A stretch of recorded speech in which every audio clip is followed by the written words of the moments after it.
And we are here for you, and we're always grateful when you call our prayer lines. Today, specifically, we are also asking you to be here for the people of the Philippines. We really do need your help. There's a number on the screen, 1-800-265-3100, 1-800-265-3100. That's the number to call and immediately give your credit card to the operator so we can process a donation that would be collected and then given to our partners in the Philippines like David Sobrepeno and his team of leaders who's helping to bring relief and just food items and fresh water to people who have been devastated. We'd be so grateful for that.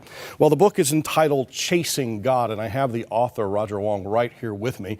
I am anxious to interview him and introduce him to you, but I think a way to do that more effectively would be this brief clip. This tells you a little bit about him. I left an abusive home in Taiwan to chase safety and the American dream.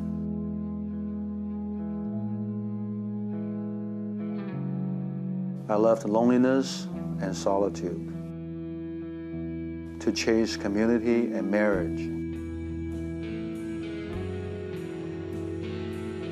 I have chased many things in my life, but when I was moved to care for the poor in San Francisco, I realized that this whole time I was chasing God, and He was chasing me.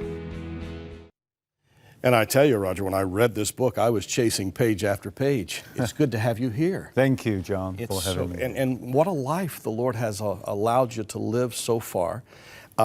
Chasing God, one man's miraculous journey in the heart of the city, in the city of San Francisco. You are originally from Taipei. Yes. And in 1970, you moved to San Francisco.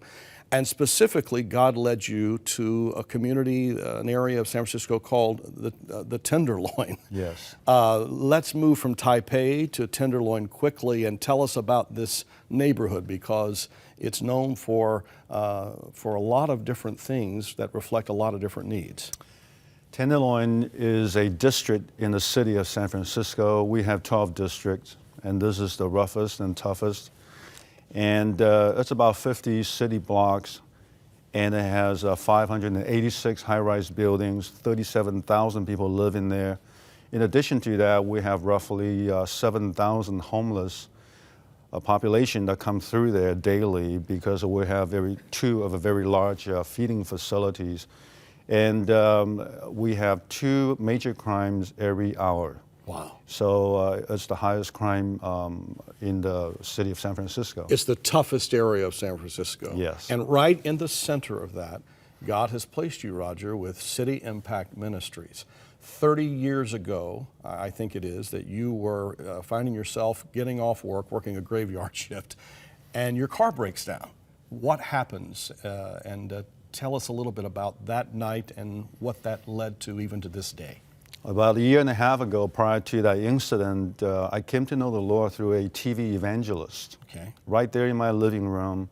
From that moment on, I wanted a purpose in my life, so I began to go away and pray and fast unto God and ask Him to give me something to do. I didn't know the meaning of full-time missionary. I just came from the left field. Yeah. Anyway, fast forward to this particular day. 30 years ago. Yeah. And so when I walked in, when I was going to my car and there was a flat tire, so I called for the tow truck. And within that 20 minutes, I saw that a little boy was being harassed by a bunch of older kids. Now, this is in the Tenderloin area? Tenderloin, right there on Turk Street, very rough. And I was taken by the incident. I wanted to help, but I didn't want to.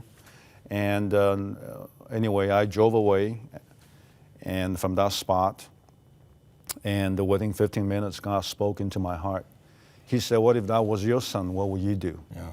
And I said, "Well, if that was my son, I would have jumped out of my car to rescue him." And then he said to me, "For me, they're all the same." So when I got home, I was very emotional. My wife knew. She asked me what happened. I said, "I think God spoke to me. We prayed, we wept, and the following day we made 50 sandwiches, and I brought them down to the Tenderloin, and that was 29 years ago. So you made 50 sandwiches and handed them out to people in apartments and buildings or on the street? Well, when I went back, I didn't know what to do. I just gave them to the homeless and prayed with them. Anyone that would need something, a sandwich. Yeah. So we fast forward today, and it's grown way beyond 50 sandwiches. Just give us a sense of what we would find with City Impact Ministries if we flew out to San Francisco today. Monday through Friday, we have a rescue mission dining room for the homeless. We have a thrift store for the community, for the poor folks there. Mm-hmm. We also have a food bank. People come to the food bank and they're able to pick up groceries daily. And we deliver about maybe 2,000 loaves of bread to different high-rise buildings. We have an elementary school that now currently we have 130 students. These are the kids from within the inner city, the neighborhood. We also have a volunteer center. We average about 6,000 to 7,000 volunteers that come from different cities in the Bay Area. And we also have a community church on Sunday, just for the folks in the community. We're not there to build a church. We're there to worship with them. So thousands of people being served and hundreds of volunteers coming in to help. It's a great story, and we look forward to folks visiting City. What's the website for City Impact? How can they find out more about it? sfcityimpact.com. sfcityimpact.com. I encourage folks to take a look. Let's talk about this great book, Chasing God. What does that mean, chasing God? There's something within you. We think about God chasing us, but you're saying, no, really for me, it's been about chasing God, a passion for God. What's that mean? I was liberated by the grace of God through that TV evangelist, but as I began to read the Bible, I realized that we can all do this, that the God is able to reach down to anyone in a difficult position. I was very broken, very abused, emotionally, and of course, for 17 years of my life physically. But when I began to go away and pray to God, first of all, restored me as a person internally, and then after a few years, and I began to ask God that I was willing to go after Him, whatever that He would put it on my journey, and so yeah, basically just trying to get into that presence and find out about my destiny. You describe yourself as God's bellhop. You just open doors. Unpack that a little bit. What does that mean? Well, God has a very unique role for me. He called me to the Tenderloin, called me to the poorest area. It's just chaotic, but I know my ability. I don't have the wealth. I don't have many gifts, but I can be there faithfully, just like a doorman. I just open the door, and they're coming, and they see the need, and they will ask me if they can be a part of that. Yeah. So today we have what we have is because of thousands of great, godly people that come and they invested in this ministry that's from God. It's a powerful demonstration of servant leadership, and I would be remiss to leave out the fact that while you have been providing food, shelter, education, job training at City Impact, while you are reaching out to, as your book says, drifting souls, alcoholics, addicts, the homeless, the poor, the beaten, the unloved, the broken, and the worn out, you have also somehow managed, been married 34 years to Métis, is that correct? Mm-hmm. And you have 4 adult married children and 16 grandchildren. Amazing. And we're taking a look at that group right now. Wow, what a family. And I think most of them are involved with the ministry in some degree or another to this day. Yes, very much. So actually, they are involved in the ministry right there. A quick word before we transition out of this segment about fasting. You write about it, and it's very compelling. Fasting, how have you approached it?